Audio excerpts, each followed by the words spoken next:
Après 8 épisodes brutaux et bibliques, la saison 3 de Euphoria et la série elle-même est officiellement terminée. Tu vas m'écouter très attentivement. Tu vas l'aimer, cette histoire, c'est garanti. Bagarre, duel, torture, vengeance, géant, monstre, poursuite, évasion, grand amour, miracle. Critiques et spectateurs ont unanimement fustigé cette nouvelle saison pour avoir abandonné le concept de drame dystopique pour adolescents qui faisait le succès de la série, transformant Euphoria en un western inexplicablement violent, aussi gratuit qu'ennuyeux. L'épisode 8 de la saison 3 a enfoncé le clou. Les personnages principaux ont été relégués au second plan. L'un d'eux, très apprécié des fans, n'a même pas eu de dialogue, afin de consacrer la majeure partie du final à l'ultime chapitre de la guerre des cartels entre Alamo et Laurie. Alamo est sorti vainqueur incontesté après avoir reçu, par inadvertance, des informations de Maddie selon lesquelles Roux travaillait avec la DEA et qu'il était piégé. Au départ, l'opération conjointe de trafic de fentanyl des deux chefs de gang rivaux semblait se dérouler sans accroc. Donc Mitch récupérait les danseuses de Alamo après leur opération de chirurgie esthétique, Big Eddie et Bishop ont échangé leur ambulance. Ainsi, lorsque la DEA fait une descente chez Laurie, elle ne trouve qu'un rat mort au fond du véhicule. Craignant la prison, Laurie se suicide tandis que Wayne et Faye s'enfuient maladroitement, échappant à la capture et finissant par faire de l'autostop pour quitter la série. Cela laisse juste assez de temps à Zendaya pour livrer une performance probablement primée aux Emmy Awards dans le rôle de la malheureuse protagoniste Rue Bennett et aux autres personnages pour connaître leur conclusion frustrante. Bien qu'il ait pu semer la discorde entre Cassie et Maddie de son vivant, la mort atroce de Nate les réunit. Quelques instants après avoir découvert son corps mutilé, les anciennes meilleures amies resserrent leur lien au restaurant, Maddie rassurant Cassie qu'elles décideront ensemble de la suite. Non seulement elles sont plus fortes ensemble que séparées, mais elles ont désespérément besoin l'une de l'autre. Sans Cassie, Maddie n'a aucun moyen de rembourser ses dettes à Alamo. Et sans Maddie, Cassie n'aurait jamais pu relancer sa carrière aussi facilement. Maddie a raison d'affirmer que Cassie est une véritable mine d'or, car elle parvient sans peine à reconstruire sa carrière OnlyFans qu'elle avait anéantie 2 épisodes auparavant. Cassie amasse rapidement suffisamment d'argent pour non seulement rembourser Alamo, mais aussi pour transformer son ancienne maison conjugale en un véritable vivier de talent pour les créatrices de contenu OnlyFans. Le besoin viscéral de validation de Cassie l'a souvent conduite à un comportement instable et chaotique, mais dans le dernier épisode, elle en est remarquablement consciente. C'est ce qui lui permet de garder son sang-froid lorsque Maddie et Lexi sont au bord de la rupture. Le conseil de Cassie à Maddie, selon lequel il serait plus facile de gérer Alamo si elle faisait semblant de l'apprécier, est en quelque sorte logique, voire tragique, car il découle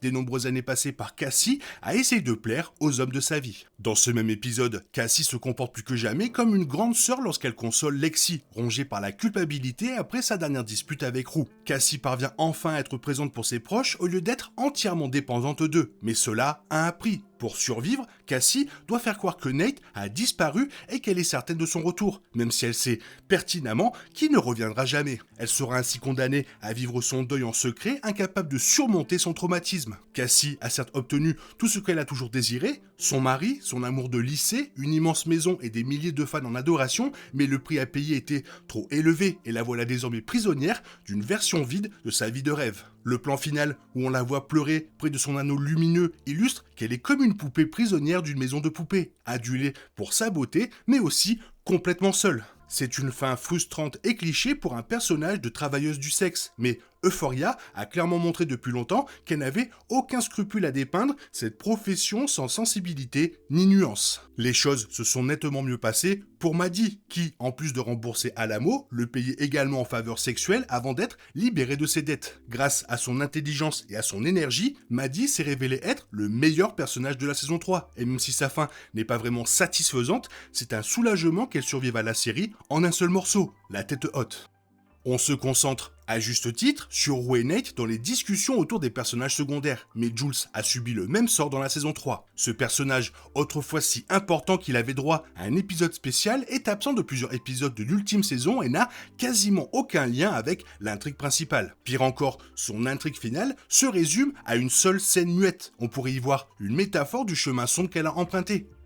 Comme les autres personnages, Jules est séduite par les attraits d'une vie de luxe. Elle abandonne ses études d'art et ses relations pour devenir une jeune femme gâtée, presque littéralement cloîtrée dans une tour. Avec cette métaphore et ses longs cheveux blonds, la comparaison avec Réponse est d'une évidence affligeante, mais Euphoria n'a jamais brillé par sa subtilité. Dans son unique scène finale sans dialogue, Jules, visiblement émacié, utilise la peinture, son seul exutoire, pour faire son deuil de Rue, tandis que son protecteur l'embrasse sur le front et rôde à proximité. Dans le portrait de Jules, Rue est engloutie par les flammes, symbole de l'addiction qu'elle n'a jamais pu vaincre et qui, de ce fait, la consumait tout entière. À sa manière, Jules peut comprendre car elle aussi est incapable d'échapper à sa situation. Bien que l'ancien couple n'ait pas partagé d'intrigue finale, ces âmes sœurs sont restées les figures tragiques de Roméo et Juliette que la série avait établies dès la première saison. Bien que le final de la série s'inscrive globalement dans la tendance de la saison 3 à reléguer Lexi au second plan, son rôle était nettement plus important que celui de Jules, avec notamment des dialogues. Dans sa seule apparition, Lexi rend visite à Cassie dans son manoir transformé en studio où sa sœur aînée lui propose un poste de rédactrice pour son entreprise avec Maddie. Cassie a raison de penser que Lexi est la personne idéale pour ce poste et que le travail serait lucratif si l'on en juge par l'argent dans le coffre-fort. Pourtant, Lexi refuse. Comme elle avait clairement exprimé dans sa pièce de théâtre lors du final de la saison 2, Lexi a le sentiment d'avoir toujours vécu dans l'ombre de Cassie et elle aspire à s'en enfranchir. Lexi pense avoir réussi à s'en sortir en lançant sa carrière à Hollywood, pendant que Cassie se la coulait douce en banlieue avec Nate, mais sa sœur aînée la suivait à Los Angeles et lui a volé la vedette. Ainsi, Lexi ne pouvait absolument pas accepter que Cassie soit sa supérieure. En refusant l'offre d'emploi, la Benjamin des sœurs Howard s'affirme tout en montrant clairement qu'elle tient toujours à Cassie. Lexi a toujours été l'outsider de la série et si ce rôle l'a parfois isolée, il s'avère être sa planche de salut, car elle est le seul personnage à avoir une chance de mener une vie épanouie et stable. Toutefois, même cette perspective est assombrie par des complications, car, comme Jules, Lexi est hantée par sa dernière altercation avec Rue. Lexi pense que c'est pour cela qu'elle est obsédée par la Bible de Rue, mais le lien douloureux qui l'unit à sa meilleure amie d'enfance disparue est plus profond qu'elle ne l'imagine. Car c'est Lexi qui a déclenché la chute de Rue en révélant à Maddie leur conversation concernant la DEA. L'avenir de Lexi reste néanmoins porteur d'espoir. Elle semble entretenir une relation saine avec la Bible, appréciant ses enseignements d'un point de vue narratif. Lexi, personnage le moins corrompu de la série, est aussi la mieux placée pour poursuivre le cheminement spirituel initié par Rue. C'est dommage que le public ne le voit jamais, mais il serait vraiment dommage que Euphoria gâche son personnage comme elle a fait pour tant d'autres. La dépendance de Rue à la drogue était de loin son plus grand démon. Il n'est donc pas vraiment surprenant qu'elle meure d'une overdose, même si le fait qu'elle soit victime d'une guerre des gangs n'était probablement pas prévu par les téléspectateurs qui pensaient regarder une série dramatique pour adolescents. Tout au long de la saison 3, Rue est constamment entraînée dans des spirales infernales, et dans la séquence d'ouverture angoissante du dernier épisode, cela se produit littéralement. L'épisode final de la série commence avec Faye réalisant que Rue l'a trahi et hurlant pour réveiller Wayne. Rue échappe de justesse aux nazis déchaînés avant d'être attrapé au lasso par un des hommes de main de Laurie et traîné sur plusieurs mètres dans la poussière. Heureusement pour Rue, cette séquence absurde digne d'un western se termine par Jay abattant l'homme de main et sauvant l'héroïne. Hormis ses blessures, Rue pense en être tiré à bon compte et que ce chapitre tumultueux de sa vie d'agent double est enfin terminé. Alamo la considère comme une employée modèle et elle peut enfin se reposer. Deux faits sont incontestables concernant Rue. Elle est toxicomane et, à sa manière si particulière, elle aspire à bien faire, d'où sa quête spirituelle tout au long de la saison 3.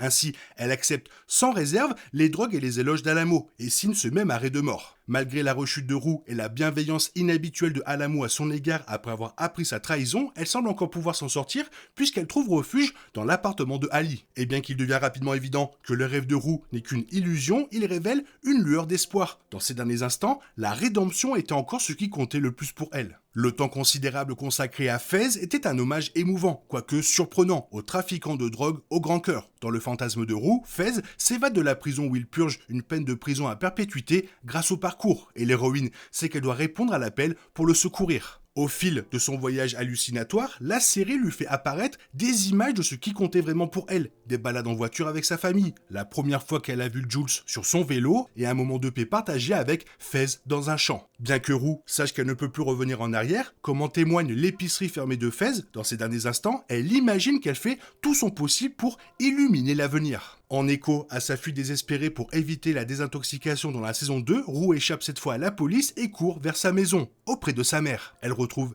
Leslie dans la maison de son enfance en train de lire la Bible et tend la main vers elle, Rue est enfin de retour chez elle. Mais malheureusement, il n'en est rien. Dans ces derniers instants, Rue tend bien la main vers sa mère, mais c'est un appel vers le vide. Rue s'éteint sur le canapé de Ali, succombant au fentanyl par lequel Alamo a remplacé les analgésiques. La drogue mortelle était omniprésente tout au long de la saison 3 et boucle la boucle pour Rue, qui est passée de passeuse de fentanyl dans le premier épisode de la saison à victime parmi tant d'autres dans le dernier épisode.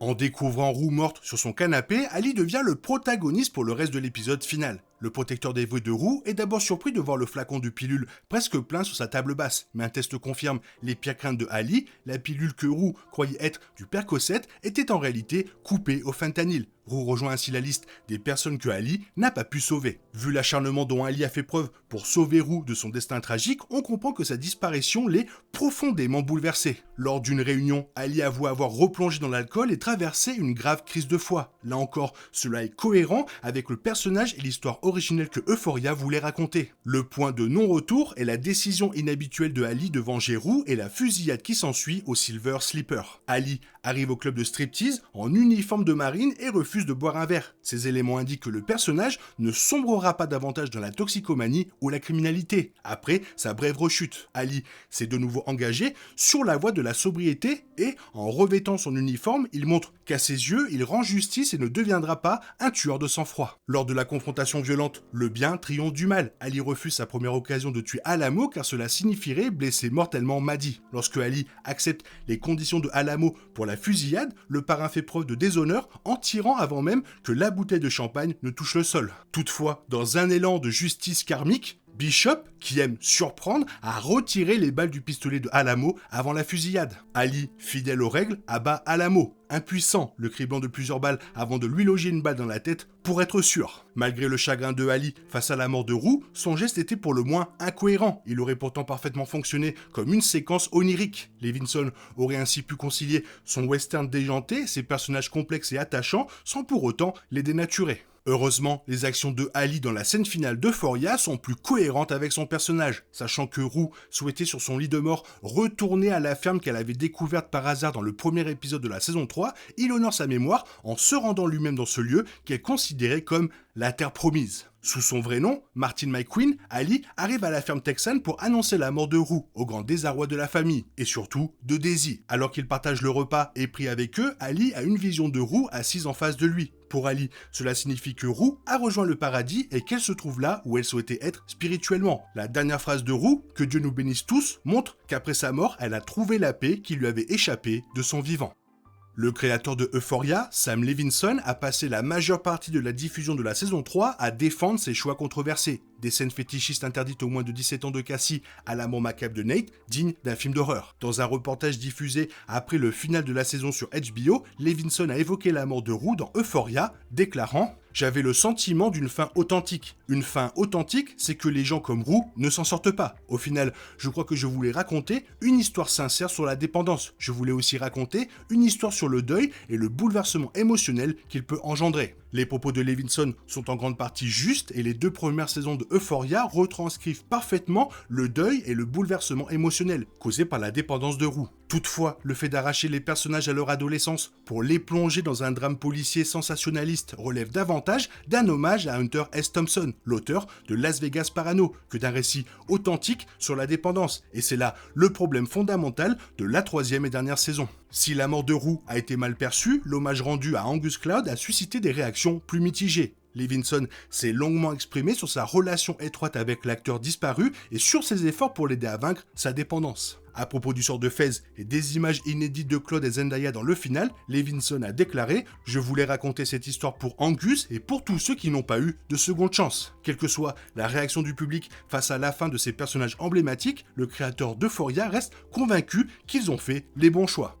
Tout au long de la saison 3, l'avenir de Euphoria est resté incertain. De la longue production de cette 3e saison à son virage audacieux et controversé par rapport aux précédentes, en passant par la mort tragique de Nate, tout semble indiquer qu'une saison 4 n'était pas prévue. Pourtant, le soir même de la diffusion du dernier épisode, Sam Levinson a confirmé que la saison 3 était bien la dernière. Invité d'une émission, Levinson a déclaré « Pour ce qui est de l'histoire que nous voulons raconter, une histoire d'addiction et de ses conséquences, j'ai le sentiment que c'est la fin. » HBO a également confirmé cette annonce annonce à Variety le soir même. L'héritage d'Euphoria sera pour le moins complexe. Si critiques et fans ont formulé de nombreuses critiques justifiées à l'encontre de la saison 3, la série a quasiment à elle seule révélé à Hollywood sa nouvelle génération d'acteurs du premier plan. Zendaya, Jacob Elordi et Sidney Sweeney comptent parmi les plus grandes stars actuelles, tandis qu'Alexa Demi, Hunter Schafer et Moda Pato ont également prouvé leur talent, digne de récompense. Il sera passionnant de voir leur prochain projet, en espérant qu'il soit bien plus paisible.